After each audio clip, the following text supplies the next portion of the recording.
तो ये चैप्टर जो हमारा है रजिस्ट्रेशन ऑफ चार्जेस वाला चैप्टर है। चार्जेस का मतलब यहाँ पे होता है लोन लेना। हमारी कंपनी लोन लेती है। हमारी कंपनी दो तरीके के चार्जेस क्रिएट कर सकती है। अरे वाह, तुम्हें सब पता है? कब पढ़ा है? अच्छा, हमारी कंपनी फिक्स चार्ज क्रिएट कर सकती है, हमारी कंपनी फ्लोटिंग चार्ज क्रिएट कर सकती है। फिक्स चार्ज का मतलब फिक्स्ड असेट्स वगैरह पे हमारी कंपनी फिक्स असेट्स को गिरवी रख के जब लोन लेती है हम उसको कहते हैं फिक्स चार्ज। हमें पता है कि हमने इस लैंड पे लोन लिया है, तो जब हम ये लैंड बेचेंगे तो लमसम इतना अमाउंट तो हमें मिलेगा। और फ्लोटिंग चार्ज का मतलब ऐसी चीज़ें जो हमारे फ्लक्चुएटिंग नेचर की होती हैं, जैसे हमारे रॉ मटेरियल है। अब हमने रॉ मटेरियल लिया, रॉ मटेरियल हमेशा रॉ मटेरियल तो रहेगा नहीं, रॉ मटेरियल है, फिर वो सेमी फिनिश गुड्स होंगे, फिर वो फिनिश गुड्स होंगे, फिर वो बिक जाएंगे। फिर जो रॉ मटेरियल आएंगे हम ये मानेंगे कि इस पे भी हमारा फ्लोटिंग चार्ज है। जब तक हम डिफॉल्ट नहीं करते, फ्लोटिंग चार्ज में हम डील कर सकते हैं। डील मतलब उसकी वैल्यू लगातार चेंज होती रहती है, क्योंकि आज वो रॉ मटेरियल है, वो सेमी फिनिश गुड्स होंगे। लेकिन जो फिक्स चार्ज है, जैसे बिल्डिंग है, बिल्डिंग पे अगर लोन लिया तो हम बिल्डिंग को नहीं बेच सकते, लेकिन इस पे हम लोग डील कर सकते हैं। तो जब हम लोग कोई भी इमूवेबल प्रॉपर्टी को गिरवी रख के लोन लेते हैं, उसके लिए हम लोग टर्म यूज करते हैं मॉर्टगेज। मॉर्टगेज का मतलब होता है इमूवेबल प्रॉपर्टी को गिरवी रखना। और जब कोई मूवेबल प्रॉपर्टी को गिरवी रख के लोन लिया जाता है उसको हम लोग कहते हैं प्लेज। ये दोनों चीजें सेम है, लेकिन जब आप कोई इमूवेबल प्रॉपर्टी गिरवी रख के लोन लेते हो उसको हम लोग कहते हैं मॉर्टगेज। जब आप कोई मूवेबल प्रॉपर्टी गिरवी रख के लोन लेते हो तो उसको हम लोग कहते हैं प्लेज। तो रजिस्ट्रेशन ऑफ चार्जेस का मतलब होता है कंपनी जो भी काम करती है, कंपनी तो आरओसी को बता के करती है, हमारी हर चीज का एक फाइलिंग का फॉर्म है। हमारे कंपनी में हर चीज के रजिस्टर होते हैं, जैसे हम लोग ने पढ़ा रजिस्टर ऑफ मेंबर, हमारी कंपनी में रजिस्टर ऑफ चार्जेस भी होता है। जब भी कंपनी लोन लेती है, कहाँ से लेती है, कितने का लेती है, किस वैल्यू पे लिया है, कौन सी चीज़ गिरवी रखी है, सब कुछ कंपनी इसमें एंटर करती है।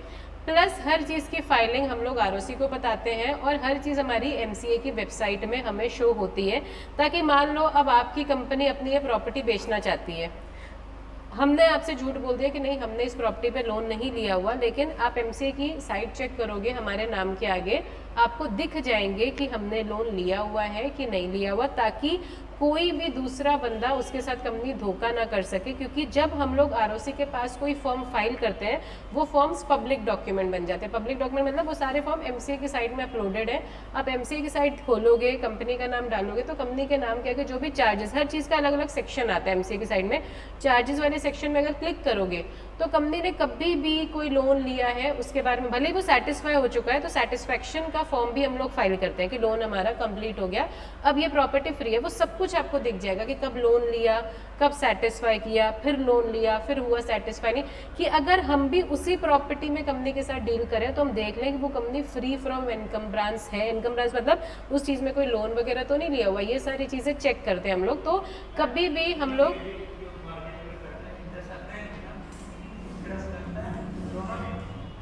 कोई भी चीज़ आप लोन लोगे, लोन गिरवी रखने का मोटिव इतना ही है कि लोन नहीं चुकाओगे तो तुम्हारी प्रॉपर्टी बेच के वो लोग अपना पैसा ले लें। बाकी लोन लिया तो ब्याज तो आपके ऊपर लगेगी लगेगी।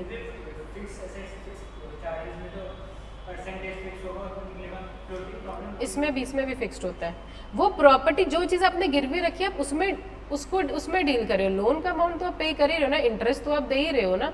बाकी जो चीज़ आपने गिरवी रखी है उसमें आप डील करते रह सकते हो। बाकी फिक्स चार्ज में आप डील नहीं कर सकते कि अगर हमने घर गिरवी रखा हुआ तो हम ये घर बेच नहीं सकते। फ्लोटिंग चार्ज क्या है, रॉ मटेरियल गिरवी रखा है, तो रॉ मटेरियल हमेशा रॉ मटेरियल थोड़ी रहेगा, वो तो कभी सेमी फिनिश गुड्स होगा, फिनिश गुड्स होगा, बिक जाएगा। इसका हमारे इंटरेस्ट पे कोई लेना देना नहीं है। बस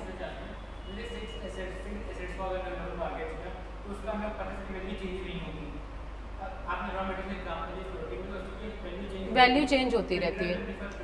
इंटरेस्ट तो आपके लोन अमाउंट पे पड़ता है, ये जो चीज़ आपने गिरवी रखी है उसकी वैल्यू चेंज हो रही है। लोन की अमाउंट तो वही है ना। अगर हमने ये फ़ोन गिरवी रखा हुआ है तो आज ये 10,000 का है, कल ये 9,000 का हो जाएगा, फिर 8,000 का हो जाएगा, फिर 3, इसकी वैल्यू तो घटती है। लेकिन हमने जो आपसे 5,000 का लोन लिया हुआ है, ब्याज तो आप 5,000 पे ले रहे हो ना। आप हमारी मोबाइल की वैल्यू पे, तो बस आपने मोबाइल इसलिए बोला कि अगर आप हमारा पैसा नहीं चुका पाओगे तो हम आपका फ़ोन लेके बेच देंगे। बाकी ये जो इंटरेस्ट का अमाउंट फिक्स होता है वो तो लोन पे होता है।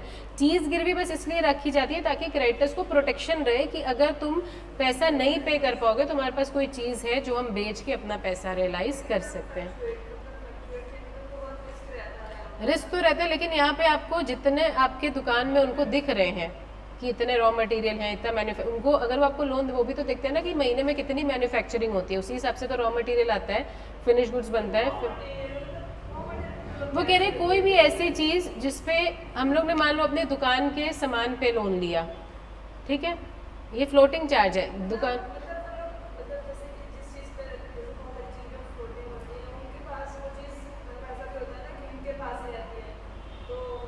हमने अपनी दुकान के सामान पे लोन लिया, वो देखते हैं हमारी दुकान तो बहुत भरी हुई है, 1 लाख का सामान दुकान में है, वो हमें 1 लाख का लोन नहीं देंगे, हमें 50-60 हज़ार का ही लोन देंगे।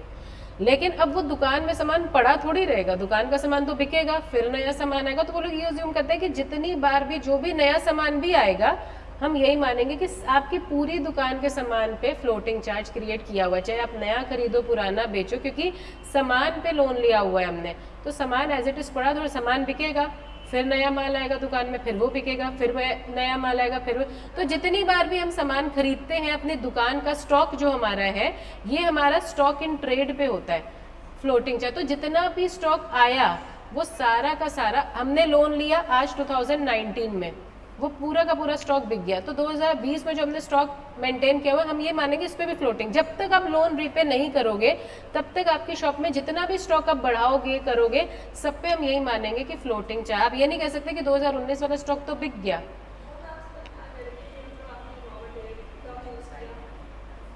रॉ मटेरियल का इसका मतलब ये है कि उसकी वैल्यू चेंज होती रहेगी।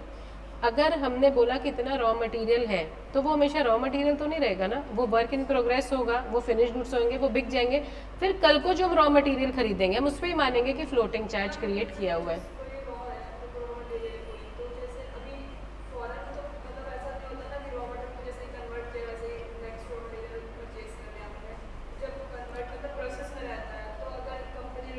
तो जितना वो भी ले जाएंगे, जितना सामान उन्हें दिखेगा वो सब ले जाएंगे, चाहे वो ये नहीं कि उन्होंने रॉ मटेरियल भी तो रॉ मटेरियल ही, उसके अलावा उनको कोई नया भी मटेरियल दिख रहा है, कोई फिनिश गुड्स भी दिख रहे हैं, कोई सेमी फिनिश, वो सब कुछ पे हम ये मानेंगे कि फ्लोटिंग चार्ज क्रिएट किया गया। बस ये वो होता है जिनकी वैल्यू चेंज होती रहती है और जिसमें कंपनी डील भी कर सकती है।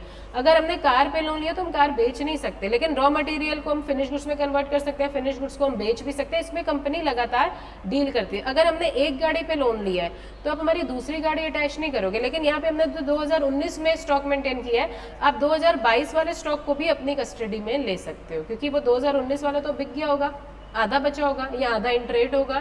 तो जब तक हम लोन रीपे नहीं करेंगे तब तक जितनी बार भी हम नया स्टॉक भी मेंटेन करेंगे, हम ये मानेंगे कि वो सब चीज़ें आपके पास गिरवी ही पड़ी हुई हैं।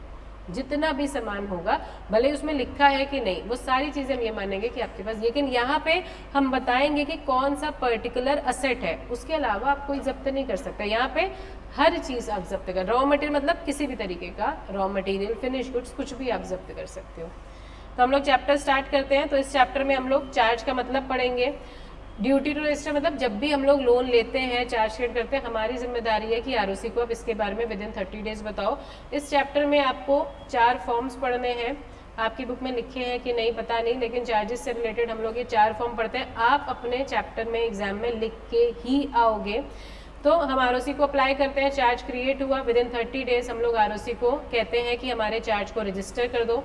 आरओसी ने वो रजिस्टर किया है कि नहीं, आरओसी हमें CHG 2 में बताता है कि हमने अपने चार्ज को रजिस्टर कर दिया है। सेटिस्फैक्शन ऑफ चार्ज का फॉर्म है हमारा CHG 4, मतलब हमने लोन की रिपेमेंट कर दी। आरओसी को तो बताना ही पड़ेगा कि भाई लोन की रिपेमेंट हमने कर दी है, अब हमारे कंपनी के इस एसेट पे कोई भी लोन वगैरह नहीं है। बाकी हमारी कंपनी रजिस्टर ऑफ चार्जेस भी मेंटेन करती है, कब कितना लोन लिया, सेटिस्फाई हुआ, क्या हुआ, सारी चीज़ें कंपनी मेंटेन रखती है। ये सारी चीज़ें हम लोग इस चैप्टर में पढ़ेंगे।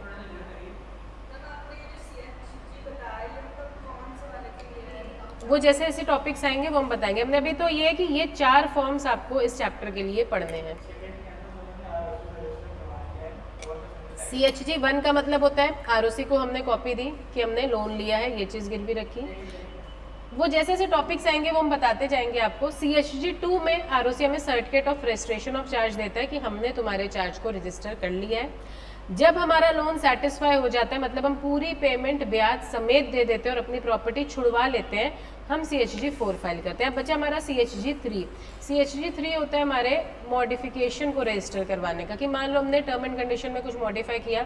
हमने आपसे बोला था कि हम हर महीने की 5 तारीख को आपको आपका ब्याज दे दिया करेंगे, लेकिन हमें लग रहा है कि 5 तारीख तो बहुत जल्दी, हम 15 तारीख तक, मतलब जिन टर्म एंड कंडीशन पे लोन लिया था वो टर्म एंड कंडीशन में कुछ भी मॉल्टर करेंगे। ROC को तो वही पता है जो आपने CHG 1 में फाइल किया, तो मॉडिफिकेशन हम लोग CHG 3 में ROC को बताते हैं कि ये हमने मॉडिफाई कर लिया है। तो ये हमारे 4 फॉर्म्स हैं। जैसे जैसे टॉपिक्स आएंगे हम साथ साथ में आपको लिखवाते जाएंगे।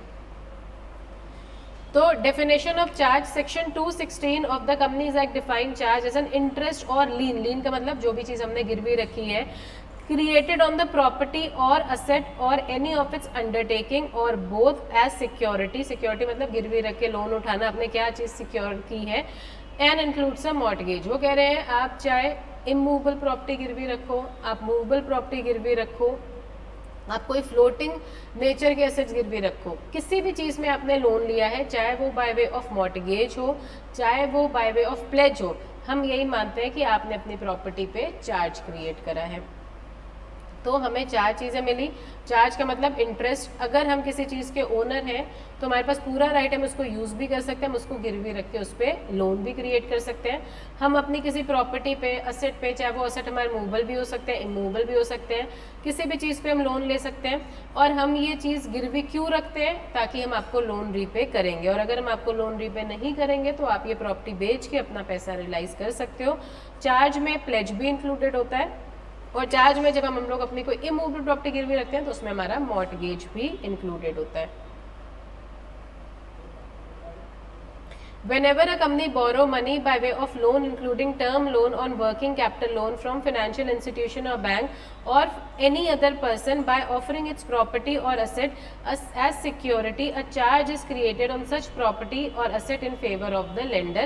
Such charge is compulsorily registered under the provision of Companies Act. तो वो कहते हैं कंपनी को काम करते करते समय काफ़ी बार पैसों की ज़रूरत होती है। हर बार तो कंपनी डिवेंचर्स इशू नहीं करती है, काफ़ी बार कंपनी लोन के लिए भी जाती है। तो जब भी हम लोग किसी से लोन लेते हो, काफ़ी बार हम लोग सिक्योर्ड डिवेंचर्स भी पढ़ते हैं कि वो कहते हैं कोई चीज़ आप गिरवी रखिए। तो कंपनी अपनी कोई प्रॉपर्टी है, अपने एसेट्स हैं, चाहे वो मूवेबल नेचर के, इमूवेबल नेचर के, तो कंपनी कभी भी जब लोन लेने के लिए अपनी कोई प्रॉपर्टी गिरवी रखती है तो हम ये कहते हैं कंपनी ने अपनी प्रॉपर्टी में चार्ज क्रिएट करा है। और कंपनीज एक्ट के अकॉर्डिंग मैंडेटरी है कि आपको अपने चार्ज को रजिस्टर करवाना पड़ता है। रजिस्ट्रेशन ऑफ चार्ज होता है CHG 1 में। CHG 1 में हमारी कंपनी रजिस्टर करवाती है चार्ज विद ROC, मतलब notice to ROC that company has created charge. Charge create करने के 30 दिन के अंदर अंदर हम लोग ROC को CHG 1 में बताते हैं कितना लोन लिया, किससे लिया, किन टर्म एंड कंडीशन पे लिया, कौन सी प्रॉपर्टी गिरवी रखी है। ये चीज़ हम CHG 1 में ROC को बताते हैं। आपने बोला उसके अकॉर्डिंग ROC भी रेक्टिफाई करता है। जिस बंदे का नाम आपने क्रेडिटर में लिखा है उससे पूछता है कि तुमने इतना ही लोन दिया है, यही प्रॉपर्टी गिरवी रखी है। तो CHG 2 में ROC registers charge and issue certificate of registration of charge to the company. CHG 2 जब ROC से आता है, इसका मतलब अब ROC ने अपने रजिस्टर्स में ये चीज़ लिख ली है कि हमने लोन लिया है, चार्ज क्रिएट करा है। तो CHG 2 आना आपके पास मैंडेटरी है। CHG 2 आया मतलब आपको पता चल गया कि हाँ ROC तक हमारी बात पहुंच गई है। CHG 1 में हम ROC को बताते हैं हमने लोन लिया, CHG 2 में ROC हमें certificate of registration of charge देता है कि हमने अपने रजिस्टर्स में एंट्री कर ली है। हमने अपने रजिस्टर मतलब MCA की साइट में ये चीज़ अपलोड हो गई है। कोई भी बंदा, अब ये पब्लिक डॉक्यूमेंट है, देख सकता है। Registration of charge to act as constructive notice. Constructive का मतलब हम लोगों ने पता था डीम्ड या फिर अज्यूम्ड। नोटिस का मतलब क्या होता है? नॉलेज। अब ये जो चार्जेस हम लोग क्रिएट करते हैं ये सारे क्या है, एमसीए की पोर्टल में आ जाते हैं, ये पब्लिक डॉक्यूमेंट बन जाते हैं। तो हमारी जैसे जिम्मेदारी है कि कंपनी के साथ डील करने से पहले हमें कंपनी के मेमोरेंडम देखने हैं, वैसे ही कोई भी बंदा जब कंपनी को और लोन दे रहा है या कोई प्रॉपर्टी गिरवी ले रहा है या फिर प्रॉपर्टी बेचने की बात है, तो उसकी भी जिम्मेदारी है कि वो एमसीए की पोर्टल में चेक कर ले कि अगर हम कह रहे हैं कि इस प्रॉपर्टी में हमें लोन दे, तो चेक कर लो कि ये प्रॉपर्टी कहीं पहले से गिरवी तो नहीं पड़ी हुई है, या ये प्रॉपर्टी हम कह रहे हैं खरीद लो तो ये प्रॉपर्टी कहीं गिरवी तो नहीं पड़ी हुई है। तो ये हमारी जिम्मेदारी है, कंपनी नहीं बताएगी, कंपनी बताएगी तो भी ठीक है, कंपनी नहीं बताएगी। लेकिन जब आपने इस प्रॉपर्टी पे दोबारा से हमें लोन दिया, हम ये मान लेंगे तुम्हें पहले से इसकी नॉलेज थी, कल को आप कंपनी के ऊपर केस नहीं कर सकते कि हमें तो पता ही नहीं था, क्योंकि आरओसी कह रहे हैं ये पब्लिक डॉक्यूमेंट है, ये तुम्हारी जिम्मेदारी है कि आप एक बार एमसीए के पोर्टल में चेक कर लो।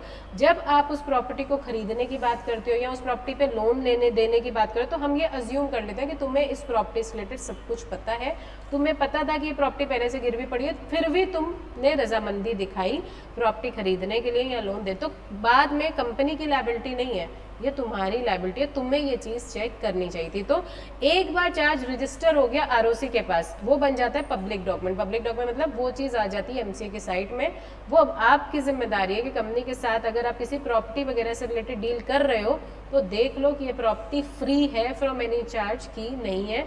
अगर वो फ्री नहीं हुई, कल को आप केस करोगे, आरओसी आपकी मदद नहीं करेगा। तो ये वाला हम लोग खत्म करते हैं।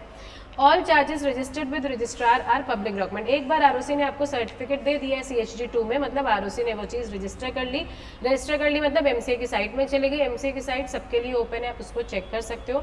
This mean that any person who wishes to lend money to the company against the security of such property और by it can refer to MCA portal and find out if there is any charge created on that. अगर आप company की कोई property खरीदना चाहते हो या फिर किसी प्रॉपर्टी पे कंपनी को लोन देना चाहते हो, तुम्हारी जिम्मेदारी है कि एमसीए के पोर्टल में जाके एक बार चेक कर लो कि इस प्रॉपर्टी पे पहले से कोई लोन वगैरह तो नहीं लिया हुआ, और अगर लिया है तो CHG 4 सेटिस्फैक्शन का फॉर्म फाइल हो चुका है, तब तो ठीक है, हम एक चीज़ में बहुत बार लोन ले सकते हैं, लेकिन अग्रीड कि हमने पहले वाला लोन उतार दिया हो। Please remember that any document file with registrar for registration act as constructive notice. एक बार आरओसी के पास वो चीज़ चली गई, वो कंस्ट्रक्टिव नोटिस है। कंस्ट्रक्टिव मतलब डीम्ड, नोटिस का मतलब नॉलेज। हमने ये अज्यूम कर लिया कि तुम्हें इस चीज़ के बारे में सब, जब आप इस कोचिंग में एडमिशन लेने आए तो वो लोग नहीं बोलेंगे इस कोचिंग में हमें सब पता कर लिया, हमारे रिजल्ट देख, उन्होंने अज्यूम कर लिया कि आपने हर तरीके से जानकारी ली, उसके बाद आप इस कोचिंग में एंटर हुए। तो हमने ये अज्यूम कर लिया कि आपको उस प्रॉपर्टी से रिलेटेड सारी नॉलेज थी। This mean even though the third party has not refer to public document he would still be considered और deem to have seen it. तो कल को अगर आप कहते हो कि हमने तो एमसीए पोर्टल देखा ही नहीं था, हमें तो पता ही नहीं था, हमारा लोन वापस करो, ये जो हमारा आरओसी कहेगा हमने ये अज्यूम कर लिया कि तुम्हें पूरी नॉलेज थी, क्योंकि ये डॉक्यूमेंट्स हमने छुपाए नहीं, ये पब्लिक डॉक्यूमेंट है। डील करने से पहले अगर सेलर कोई चीज़ बेचता है वो कमियां नहीं बताएगा, लेकिन हम अच्छे बहुत कहते हैं ना, नहीं मैडम ये शर्ट बहुत अच्छी है, फिर हम छू के देखते कहते हैं नहीं भैया ये अच्छी नहीं लग रही है, ये यहाँ से, वो कभी भी डिफेक्ट्स नहीं बताएगा। हम लोग कहते हैं ना लेट द बायर बीवेयर, हमें खुद देखना है कि वो चीज़ सही है कि नहीं। आपने पढ़ा होगा caveat emptor sale of good act में। तो this is because a deeming provision, ये एक डीमिंग प्रोविजन है कि लॉ आपकी मदद नहीं करेगा, लॉ कंपनी की मदद। जैसे कंस्ट्रक्टिव नोटिस में आउटसाइडर्स की लायबिलिटी होती है कि वो मेमोरेंडम पढ़ के आए। This principle is contained in section 80 which state that where any charge is registered, any person acquiring such property, asset, undertaking or part thereof or any share or interest shall be deemed to have notice of charges from the date of register। जैसे ही वो charge ROC register करता है, मतलब जैसे ही CHG 2 आपको देता है वैसे ही वो एमसीए के पोर्टल में डाल देता है। उस दिन से पहले कोई चीज़ है जब तक नहीं है तब तक तो आपको नहीं पता होगा, लेकिन जब आरओसी ने उनको दिया उसी समय एमसीए के पोर्टल में डाल दिया। तो आपकी जिम्मेदारी है पहले अच्छे से अपने आप को देख लो, कंपनी को वेरीफाई कर लो, उसके बाद आप डील करो। Thus every person proposing to deal with the company should verify whether the assets have any charge by going through the record of charges maintained at office of registrar before entry. और अगर आपको MCA का portal नहीं चलाना आता, ROC के पास भी हर चीज़ का रजिस्टर होता है, कंपनी के पास भी होता है, वहाँ पे जाके आप एक बार टैली करो, लेकिन आप एक बार टैली करो उसके बाद ही आप उस कंपनी के साथ डील करोगे। In case he enter into transaction without making any inquiry and later on suffer loss, क्योंकि उस प्रॉपर्टी में पहले से ही चार्ज क्रिएटेड था, आप लॉस की भरपाई के लिए डिमांड नहीं कर सकते, क्योंकि वो कहेंगे हमें लगा तुम्हें तो सारे फैक्ट पता होंगे, आपको नहीं पता थी, ये आपकी जिम्मेदारी है। तो यहाँ पे एक एग्जाम्पल है, विष्णु मार्केटिंग लिमिटेड ऑब्टेन्ड अ लोन, क्या कर रहे हो तुम? Vishnu Marketing Limited obtained a loan of 50 lakh from Beta Commercial Bank Limited by creating charge on one of its office building and charge was duly registered। मतलब इन्होंने loan लिया 50 लाख का एक बैंक से, उन्होंने अपनी एक बिल्डिंग गिरवी रखी, चार्ज रजिस्टर हो चुका है, मतलब आरओसी ने इनको CHG2 दिया है, मतलब MCA की साइट में ये चीज़ आ चुकी है। उसके बाद जो बिल्डिंग उन्होंने गिरवी रखी हुई थी वही बिल्डिंग उन्होंने नीरज को बेच दी। ही इज डीम, तो जब नीरज ने बोला कि हम ये बिल्डिंग खरीदने को तैयार है, हमने अज्यूम कर लिया कि आपको पता होगा कि ये बिल्डिंग गिरवी पड़ी है, तो आगे का लोन आप सेटिस्फाई करोगे। In other word it is presume, presume मतलब हमने ये अज्यूम कर लिया कि नीरज को बिफोर एंड पहले से पता था कि ये बिल्डिंग जो वो खरीदने के लिए हमारे साथ अग्रीमेंट कर रहे हैं वो बिल्डिंग बैंक के पास मॉर्टगेज पड़ी हुई है। कल को अगर वो कहते हैं हमें तो पता ही नहीं था, हमारा सेल वैल्यू अब वापस करो, हमें ये बिल्डिंग नहीं खरीदनी है, सेल का अग्रीमेंट खत्म नहीं होगा, सेल का अग्रीमेंट पूरा वैलिड है और कोर्ट आपकी कोई भी मदद नहीं करेगा। क्लियर है? यहीं तक हम लोग रख रहे हैं। टाइप ऑफ चार्जेस से हम लोग स्टार्ट करेंगे नेक्स्ट।